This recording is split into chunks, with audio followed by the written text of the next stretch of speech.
Ever open your backpack and feel like you're digging through a black hole? In this video, we're not just going to show you how to get your backpack from this to this, we will also guide you through organizing your time and our first organization hack, which is to color code everything. Now, there are so many different ways you can do this, but for starters, color code your notebooks and your folders by subject.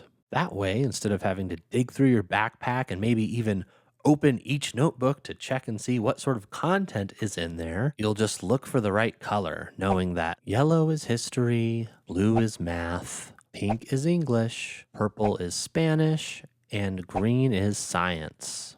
Stick with the same exact color theme in your folders and dividers, and it will be easy to flip through your binder and get to the subject you need quickly. When taking notes, you might want to use different colored pens or highlighters to color code for things like vocabulary, dates, or formulas. If you use highlighters, just make sure to let your ink dry so you don't make a smudgy mess like I did. And it goes without saying that your color coding should certainly extend to your digital files. Our second hack is to keep your backpack organized. We don't want it looking like this. What you can make sure to do is to have a place for everything and everything in its right place. First off, I would definitely recommend grabbing a backpack with a designated space for your laptop. If you bring a laptop to school, you can see this one not only has padding, it has a nice little strap, and you just stick it in there, strap it in, and you're good to go. What's more, you also have a designated place for your laptop charger right here, so you always know those two are going to be together. Now, there's obviously some extra space here, but I would recommend not using it for anything else unless you absolutely have to. Speaking of chargers, here's a bonus tip for you.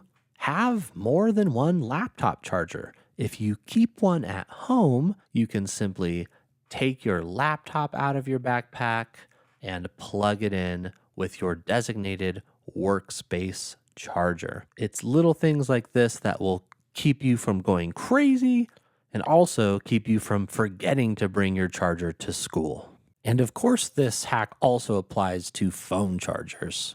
You also want to have a designated place for all of your personal items and writing utensils. If you actually use these little spaces that are designated for pens, that's a great idea. And if you need extra pens, you could always keep them in your clip-in case in your binder with your highlighters. I definitely recommend that you get these cases with the 3 rings so you can simply clip them in. Make sure you choose a pocket specifically for your phone, another one specifically for your wallet. And another really great feature you might want to look for in a backpack is one of these keyring clips. You just attach it to your keyring and then you'll never lose your keys in your backpack because they're just sitting here floating at the top waiting for you. Super handy. You also don't want smaller items to get lost. For example, if you've got loose bobby pins, don't let them just hang out in your backpack. Go ahead, steal your dad's credit card and just clip them on there to keep them organized. And boys, if you think you don't need bobby pins in your life, you might want to steal some from your mom because you could actually use those to keep your headphones nice and neat. If you have earbuds, obviously just keep them in their case. And regarding the majority of space in your backpack, just make sure to organize your binder, notebooks, folders, and textbooks by size. This is both aesthetically pleasing and makes it easier for you to spot everything in your backpack.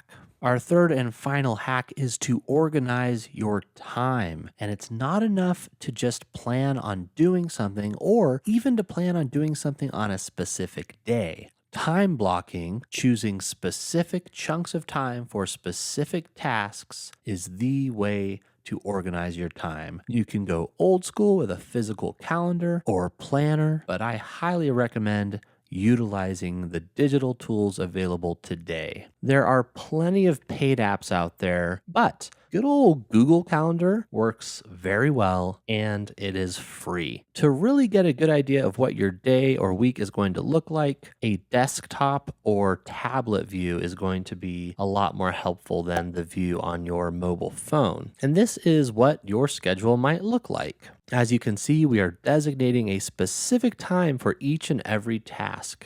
Color coding definitely works here, and you could still organize by subject. I think that goes a little bit overboard since your calendar is also going to have non-academic activities on it. So you might instead want to color code things with personal activities, academic activities, maybe extracurricular or sports activities, and social activities. Sky's the limit here, but try not to use too many colors, otherwise things get a little bit crazy. Some bonus tips for you. Make sure that you are also scheduling free time and breaks. It is important that you take breaks, and if you don't schedule them, you will inevitably end up filling that time with something else. Plus, it'll be easier to stick with the tasks that you're working on when you know that there is a break coming up sometime soon. Also, I would recommend scheduling time to reorganize and update your calendar once a month to fight off the inevitable chaos. Your backpack and your study space will get disorganized again, but as long as you have it on your calendar to reorganize, you should be good to go. Also, make sure to throw bedtime on your calendar. This will reinforce the idea that you do want to get to bed at a certain time and that you do want to get those 8 hours of sleep that you need every night. Furthermore, I would highly recommend that you do not have a different bedtime during weekends, or at the very least, you should be aiming to have the same bedtime on the weekends. This consistency will work wonders for your circadian rhythm and make it that much easier to stick to your schedule. Obviously, there are going to be weekends where you have social events keeping you up later, and that's okay, as long as the norm is sticking to that bedtime. And then a final tip here, if you're looking to start a new habit, say you want to work on homework on Fridays and it doesn't really matter to you what you're working on. This is kind of like catch up. You can use something called habit stacking. Habit stacking basically means you take the new desired habit and you stack it on top of a habit that already exists. So you can see here that we have homework right after dinner. If you're already having dinner at the same time every day, stacking homework on top of that habit helps to build a stronger connection to that specific time, which ultimately makes it easier for you to follow through.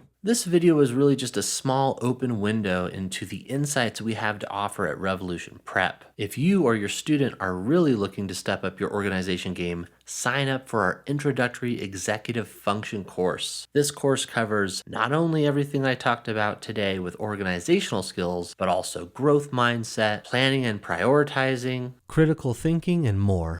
Just go ahead and sign up using the link in the description of this video.